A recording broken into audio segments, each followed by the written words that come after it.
or anything like that. Plus, it's not good just for their general health. I was talking to Joel Salatin one time about that, and that's what he said about that situation. It wasn't really...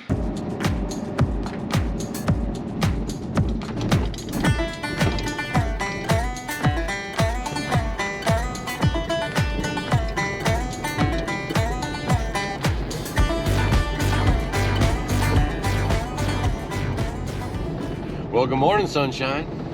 We're heading over to Gary's house today. We're gonna help him with a chicken coop he's been building on. This might give you guys a good idea on a chicken coop you can build at your place. All right, so some of you guys are new around here, so we'll tell you guys real quick. Gary and his wife started homesteading a little while ago. They bought this place and he built this house, and then he started with his greenhouse. This was his first adventure, right? So they have their greenhouse all dialed in. They grow a lot of food in here, and they also own a little store in town where they sell a lot of plant starts and stuff like that. So this provides income for them, and it also provides their food, okay? They have a real nice setup. We've done videos how we helped them stretch out the plastic and all that stuff. It's very cool. So you can check those videos out, right? So Gary has got this pretty dialed in. So remember, we talked about being masters of one. That's what he's kind of doing. Now Gary's decided to take on the meat birds. So now Gary has his meat birds here. He built a little A-frame for them. He's got them all sectioned off here with his not so electric fence. Don't tell the meat birds it's not electric, but they stay in there pretty good.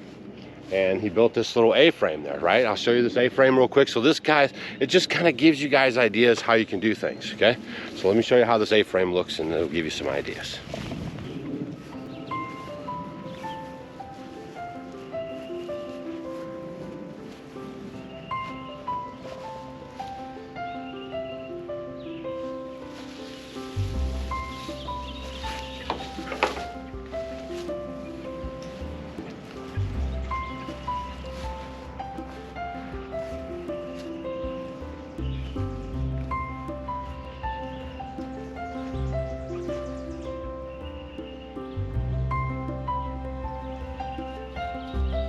It's always good to see how other people do things.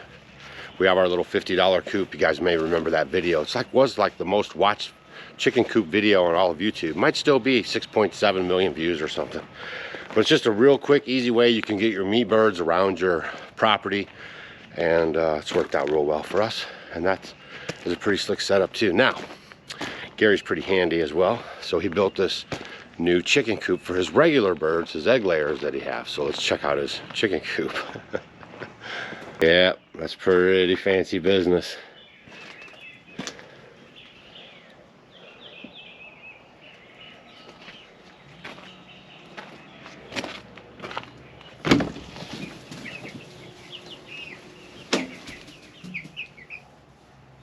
Well, hello girls. How we doing? Yeah, you guys got a nice little spot.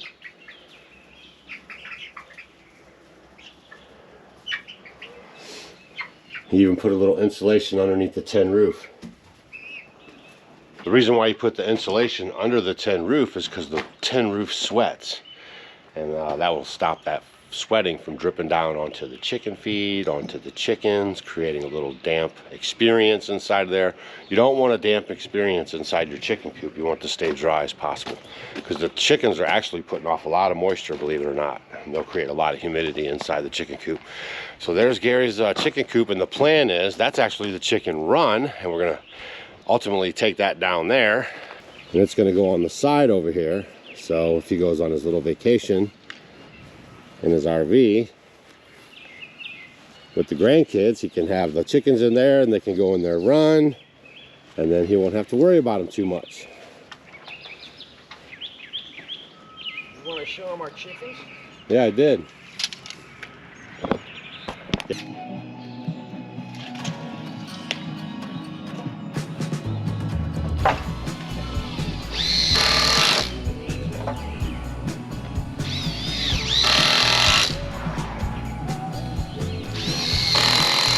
Little one, I don't need one.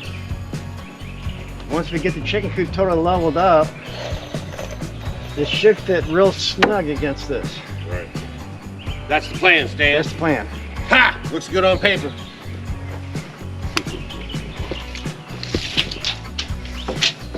So we're gonna move that over here. No, you want to put all this wire on and everything first.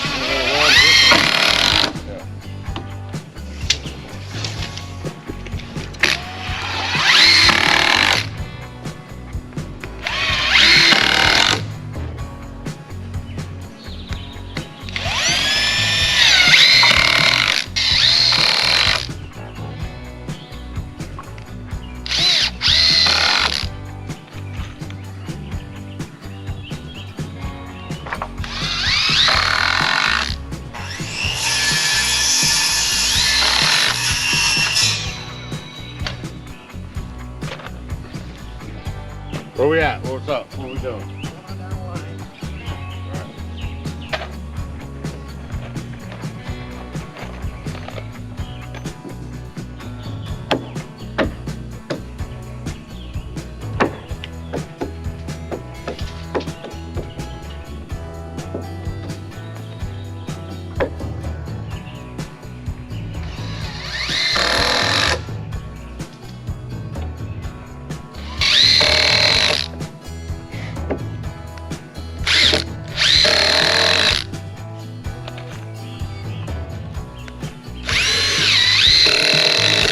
So we just had to do a little shoring up of that structure there. Now we're gonna get the wire out of the truck.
Made it to the backside now. So what we're doing is we're putting up the, this is called welded wire, right? There's chicken wire, there's welded wire, and there's woven wire, right?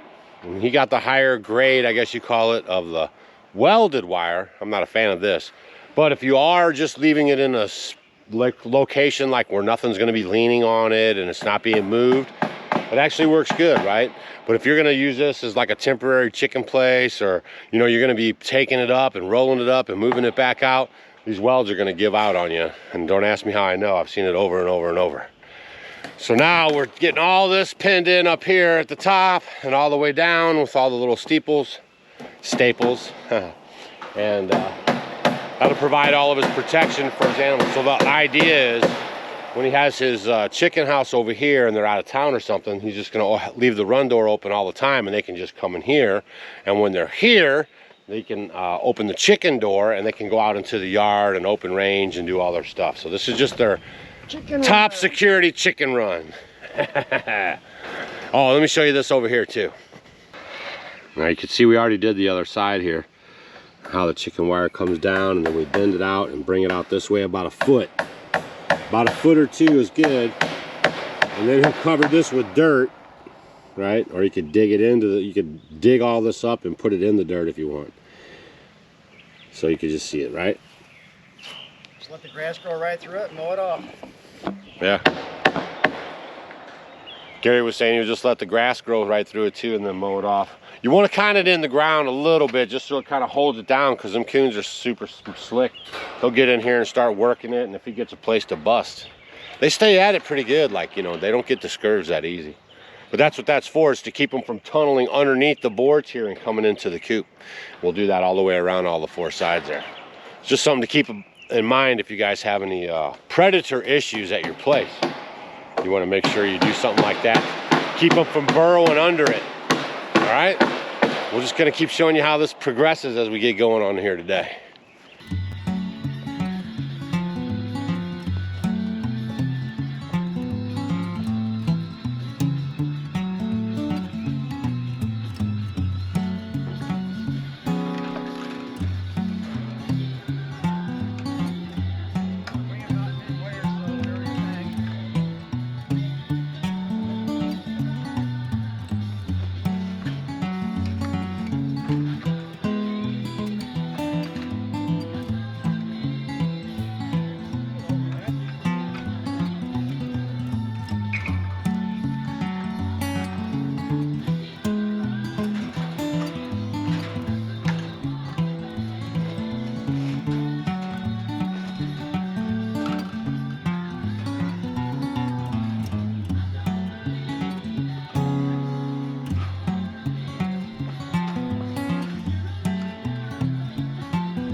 Hold on loosely, don't let go.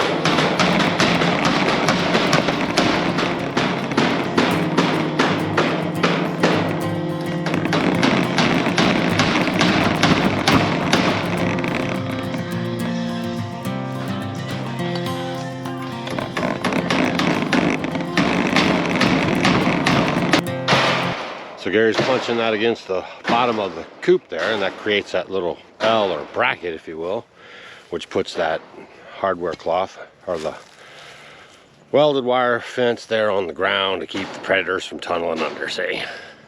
That's how we did it. All the secrets revealed here on Off Grid with Doug and Stacy. But in this video, you're gonna get a lot of tips on security for your chickens if you wanna keep them inside, and some little ideas that maybe you weren't thinking of, so. That's probably one right there for sure. All right, now we got to do the ends. I don't need that much.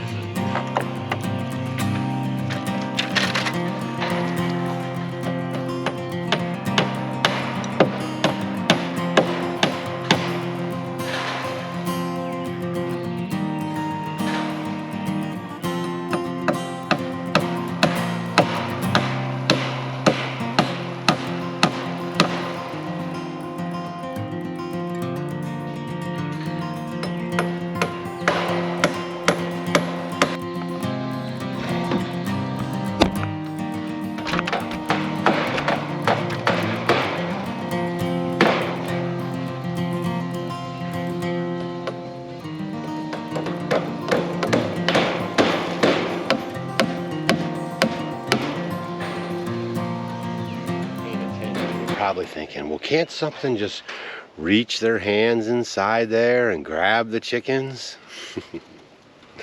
On the bottom here now, we're going to lay out this whole set of hardware cloth, smaller opening all along the bottom skirt here, so a raccoon or something can't lean up on here and just reach their hand through there. I know you were thinking about that. That's what we're putting on now.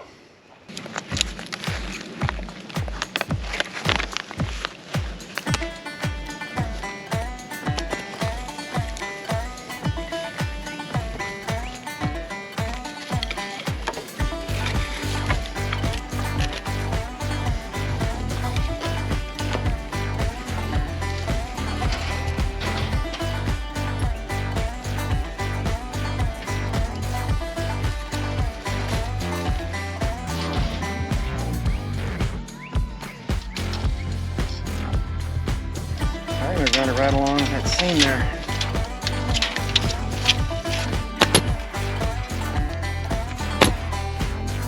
Run right through it. There you go, back that way off. I don't know if you can back it off that much. Turn the air down too. Yeah, there's no backing off on this thing. Turn the air down.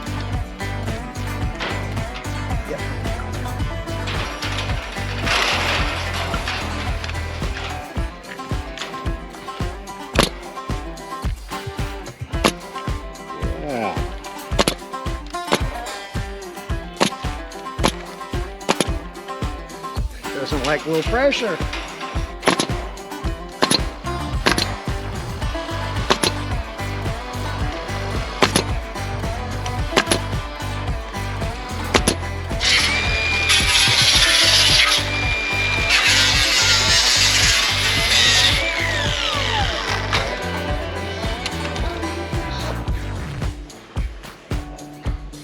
Definitely a way that you can predator proof your chicken house or chicken coop or chicken run.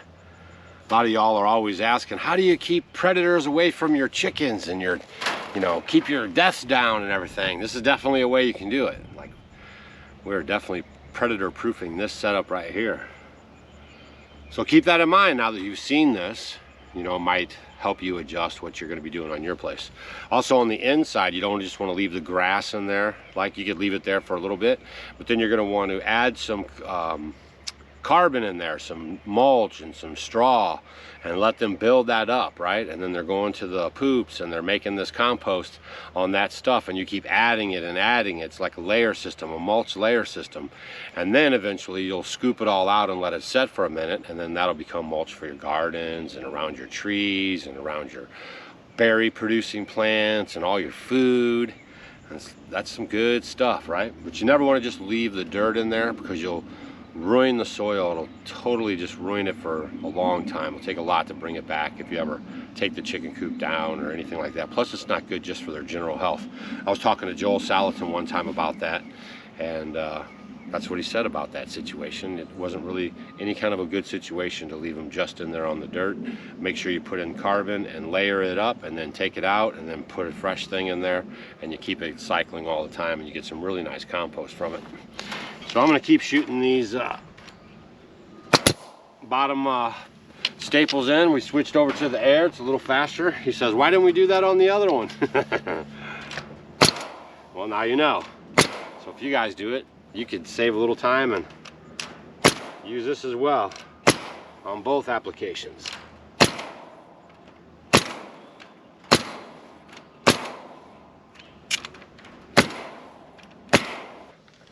Put on this roof right quick. See if we can't get it done before I gotta get out of here. I got about an hour left to go. Sun's going down. Sleepy little town. Down around, where is it? What's that? That sleepy little town down around San Antone, is that how it goes? All right, looking good. We got a very secure chicken coop happening here. You can have some happy chickens. Some happy chickens, and they lay happy eggs.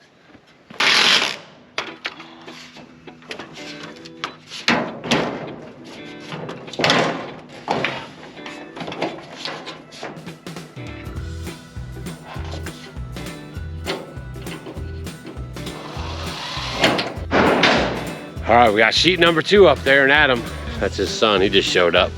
So we're definitely gonna get this job done. Yes, we are. Gary's cutting these tin with cutter wheel. Maybe you've never seen that before.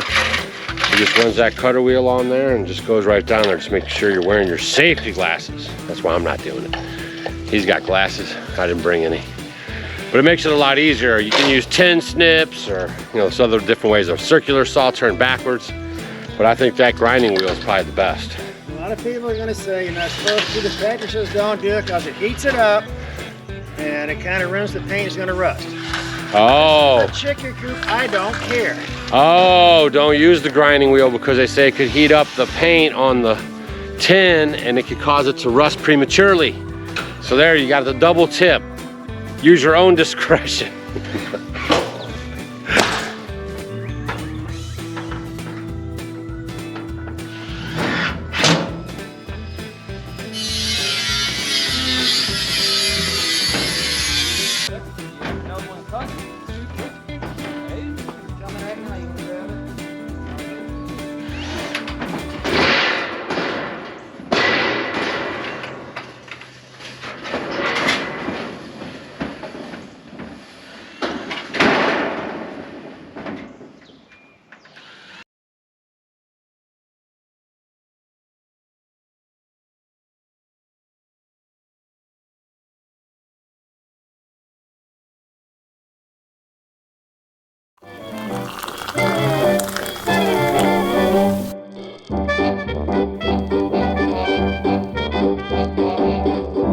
Did you guys know that in the 16, 17, and 1800s, chocolate was consumed as a beverage? There was no such thing as a chocolate candy bar. Well, we're bringing chocolate tea back to the 21st century because it's loaded with antioxidants our body loves, and it's a great source of magnesium that's wonderful for bone and heart health. It's a great addition to your coffee machine or your French press, or just along with your favorite sweetener. You can find it on offgridwithdougandstacy.com, along with our brand new tea infuser, simple to use for easy steeping. Cheers!